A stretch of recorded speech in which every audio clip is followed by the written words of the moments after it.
సంవత్సరాల తరబడి ఎన్ని మందులు వాడినా మీ మోకాల నొప్పులు తగ్గట్లేదా? ప్రాణ పెయిన్ క్లినిక్ లో అత్యాధునిక చికిత్స. ఇప్పుడు ఎక్కడ చూసినా పిఠాపురం పేరు మారుమోగిపోతోంది. ఇదే నియోజకవర్గం నుంచి ఎమ్మెల్యేగా పోటీ చేసి డిప్యూటీ సీఎంగా రాష్ట్ర మంత్రివర్గంలో కీలక భూమిక పోషిస్తున్నారు జనసేన అధ్యక్షులు. ఎన్నికలకు ముందు పిఠాపురం నియోజకవర్గం ప్రజలకు ఇచ్చిన హామీలను ఒక్కొక్కటిగా నెరవేర్చే ప్రయత్నం చేస్తున్నారు పవన్. ఇప్పటికే అక్కడ ఎన్నో అభివృద్ధి కార్యక్రమాలకు శంకుస్థాపన చేసిన పవన్ తాజాగా ఒక మంచి నిర్ణయంతో ముందుకొచ్చిందన్నట్లు తెలుస్తోంది.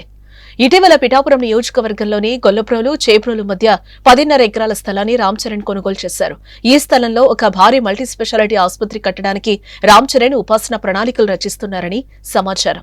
ఆసుపత్రి నిర్మాణంతో పాటు మిగిలిన ప్లేసెస్ లో ఉద్యానవనం ఏర్పాటు చేయాలని రామ్ చరణ్ ఉపాసన దంపతులు భావిస్తున్నారట. త్వరలోనే దీనికి శంకుస్థాపన చేసి పనులను ప్రారంభించనున్నారట. ఇటీవల మెగాస్టార్ చిరంజీవి అభిమాన సంఘం అధ్యక్షుడు రమణం స్వామినాయుడు ఈ విషయం గురించి చెప్పుకొచ్చారు. పిఠాపురంలో గ్లోబల్ స్టార్ రామ్ చరణ్ 10 ఎకరాల ల్యాండ్ కొన్నారని వెల్లడించారు. ఆ ప్లేస్ ను ఉపాసనకు అప్పగించారని ఆయన తెలిపారు.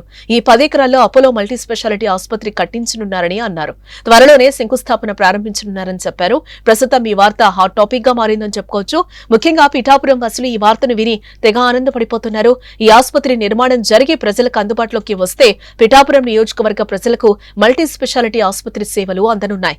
తద్వారా ఈ ప్రాంతానికి మరింత ప్రాధాన్యం పెరగనుంది. మొత్తానికి పవన్ కళ్యాణ్ పిఠాపురం నియోజకవర్గాన్ని ఆదర్శవంతంగా తీర్చిదిద్దడానికి అన్ని రకాలుగా కృషి చేస్తున్నట్లుగా రాజకీయంగా చర్చ జరుగుతోంది.